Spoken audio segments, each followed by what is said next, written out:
it's been 15 years yesterday since he passed away yesterday. So always a tough day, tough week. But I think that the thing that he instilled in me the most is just to work hard.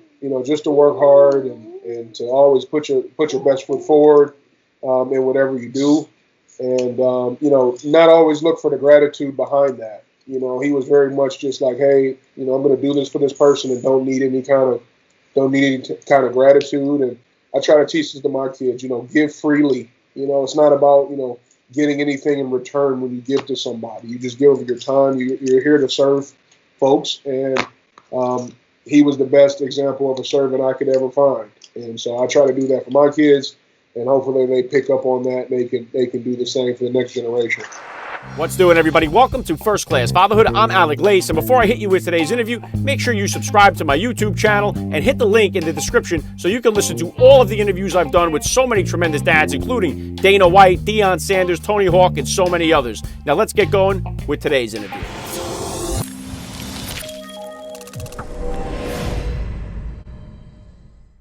Joining me now, First Class Father, Rob Sims. Welcome to First Class Fatherhood. Hey, thanks for having me. Appreciate it. Me and my babies are not here. All right, well, let's start it right here. How many kids do you have, and how old are they? I've got 3. I've got my daughter Michaela's 10. My son Robert III is 8. And Zanai here is 3 years old. Wow, very cool. What kind of sports or activities are they all into?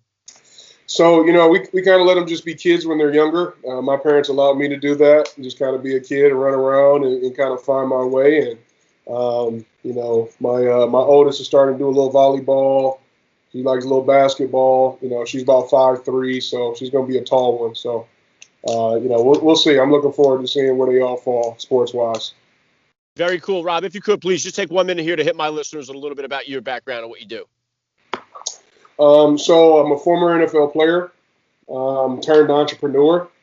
I got really into real estate, and as of recently, I've been building a cannabis business with my partner and one of my best friends, Calvin Johnson.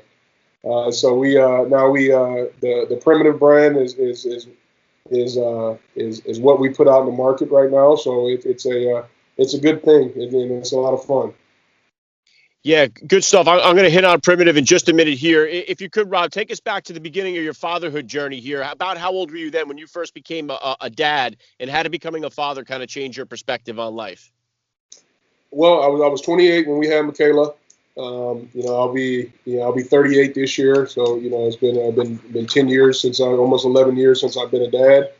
And when you're younger, you're just selfish, man. You're worried about yourself and your career and all that, and having Michaela definitely shifted my focus more into the legacy I want to leave for them, and just for our family. So it's definitely shifted my focus and focus more on them and what I can build for them and not build for myself. And it's been it's been fun. It's been fun.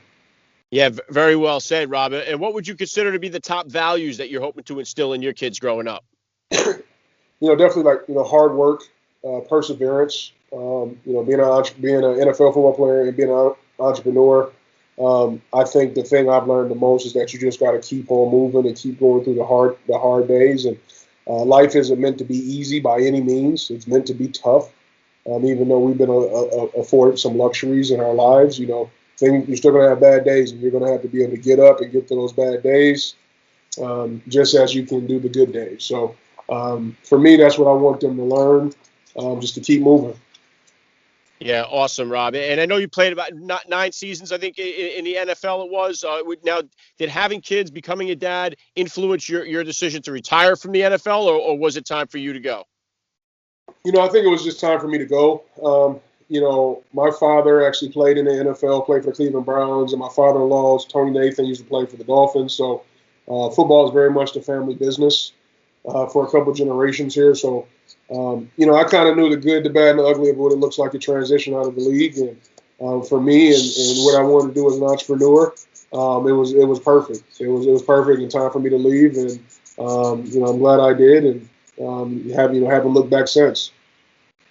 Yeah, and Rob, one thing I talk about on my show, I mean, both of my parents passed away before I became a father myself. So sometimes I talk about it as parenting without parents. And I know your father passed, I believe, before you had kids as well. So is there any kind of like traditions? Is there anything from your father's parenting that you kind of bring into your parenting style as a dad? Yeah, that's crazy. It's been 15 years yesterday since he passed away. Yesterday, so always a tough day, tough week. But I think that the thing that he instilled in me the most is just to work hard. Just to work hard and to always put your best foot forward in whatever you do, and not always look for the gratitude behind that. He was very much just like, hey, I'm going to do this for this person and don't need any kind of gratitude. And I try to teach this to my kids. Give freely. It's not about getting anything in return when you give to somebody. You just give of your time. You're here to serve folks, and he was the best example of a servant I could ever find. And so I try to do that for my kids, and hopefully they pick up on that. And they can do the same for the next generation.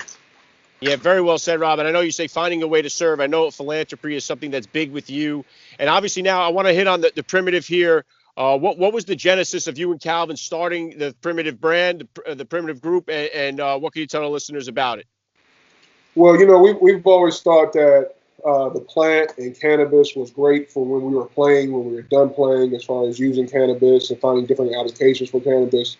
And really, I look at ourselves more in the quality of life business than just in the cannabis business. I see the cannabis business just like one spoke in our wheel, and we have much more things to conquer.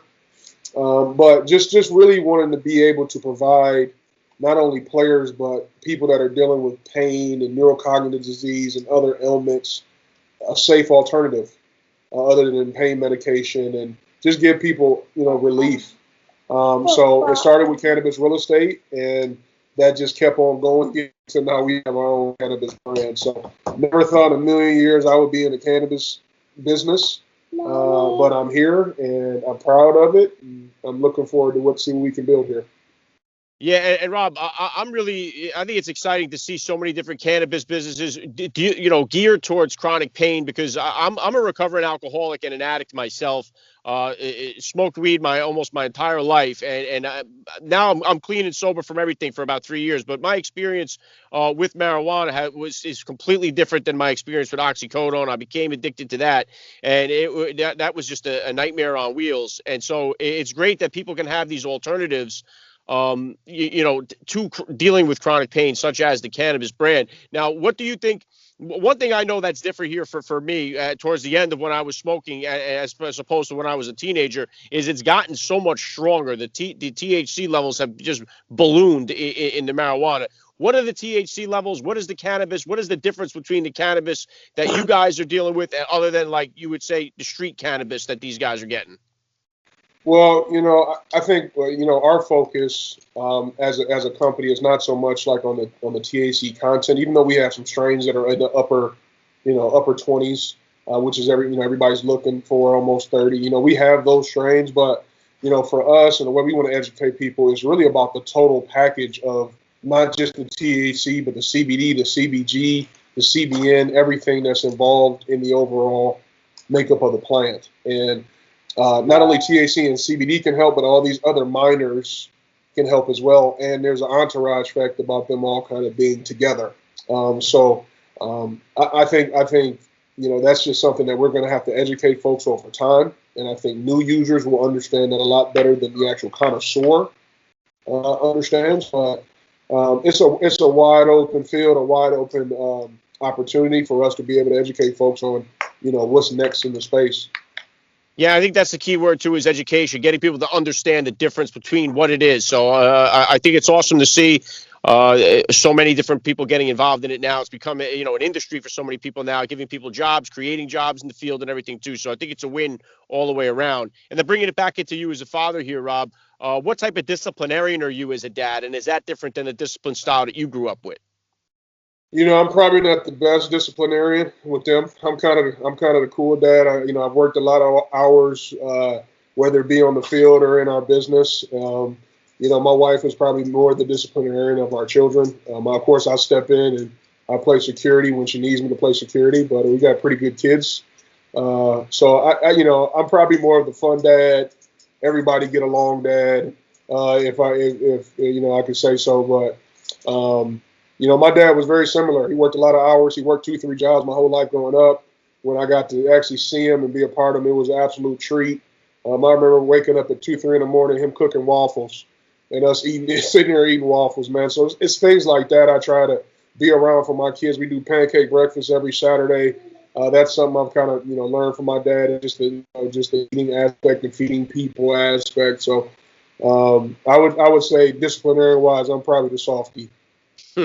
Yeah, good stuff.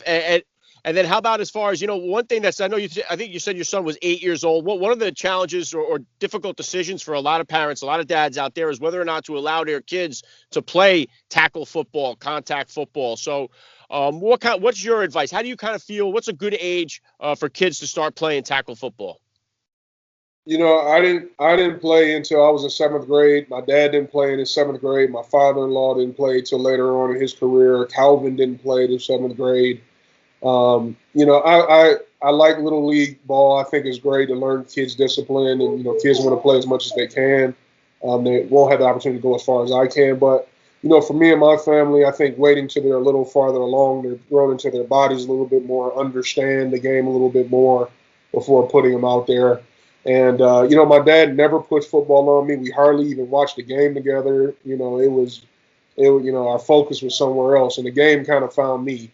One day I walked out on the field, I hit somebody with a bag and realized, like, I'm bigger and stronger than everybody else. I should probably play this game. And, I was able to turn that into a 9-year NFL career, a national champion with Ohio State. So if the game is for him, it'll find him, and we won't be able to say no. I'll just be here to support him whichever way he decides. Yeah, incredible. And obviously, we had the pandemic here, and that kind of shifted a lot, especially these kids that were seniors in high school that had their senior years kind of get wiped out, or juniors. It's a time where they really have these colleges looking at them and stuff. You've been through all of this scenario. So what advice do you have for the parents out there that have these high-performing football players or athletes that are looking to go next level? The game has changed so much, social media aspects of it and all. So what could you say to the parents that have these kids that have this God-given ability and the talent and are looking to go next level? I think it's just so important to think about what the right fit is. The one thing that my parents did that I would tell the parents to do is we would just pack up the car and go visit a college. We would take trips to North Carolina from Ohio to go see Wake Forest. Went down to South Carolina, went to Pitt, went to Wisconsin, Michigan State, and of course Ohio State, which I ended up going. But all that was really on my parents' dime, and it was all about exposing me to college and really getting me to understand that I had a choice. And ultimately, they made it my choice. They made their opinions, which was not Ohio State at the time. But for me, it was a no-brainer, and I was able to go. And like I said, I'm a national champion. Was able to win a couple Big Ten championships and was a captain of the team of a historic university. So I think I chose right. Yeah, it worked out pretty well, I would say. Yeah. And you mentioned they're doing the pancake breakfast on Saturday. What does your bedtime routine look like with your 3-year-old there? Are you a storyteller or a book reader? Are you a lullaby guy? How do you kind of handle bedtime? We do a lot of praying. We just pray over our family. We pray over, pray over school. Just pray over anything that they're going on. I want them to understand and know that, faith is a big part of, being a successful person and just being a person in general. So, we definitely pray. They always want to, cuddle up on the couch and do movies and stuff like that when I can. So that's kind of our thing.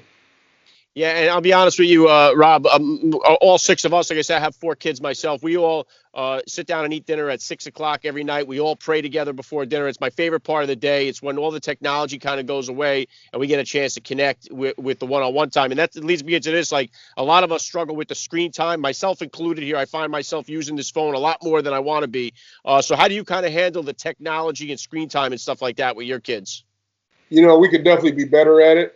Our kids are, I call them, iPad, junkies, man. They're just always on the iPad talking to their friends. The pandemic has made it that much worse because they couldn't, go outside and be around people. So a lot of it was about connecting virtually. But now that everything's kind of lifted a little bit more, I'm like, hey, you need to get back out there and start shooting the basket a little bit more and get outside. And it's been good to see them kind of transition back to outside. Man, it's been great.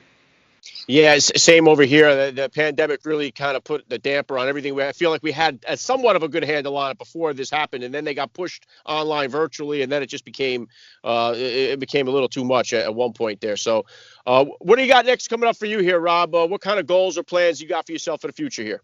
I just want to continue to build the business. We're happy where we are. We've got a lot of other things that kind of come along with the business. I talked about Primitiv just being one spoke. Of what we're trying to do. Like, we're really in the quality of life business. So I'm just excited really to roll those things out to the world.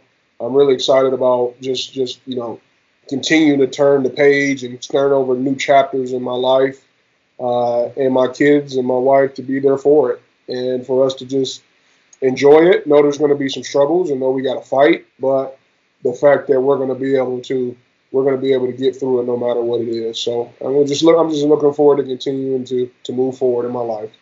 Awesome. Really good stuff, Rob. And the last thing I want to hit you with here, I love to ask all the dads that I get on the podcast, what type of advice do you have for that new dad or for that about-to-be father who's out there listening? You got to have patience. My little one over here is going crazy, slamming books in my office and stuff like that. But, I just got to keep my composure and keep my patience and stay on task. And just deliver a good message for the podcast. So, you new fathers out there, just have patience. It's never easy, but you can make it. Yeah, well said. I love the message. This has been an honor for me. I got to say, Rob Sims, you're a first-class father all the way, and thank you so much for giving me a few minutes of your time here on First Class Fatherhood. Thank you. I appreciate it.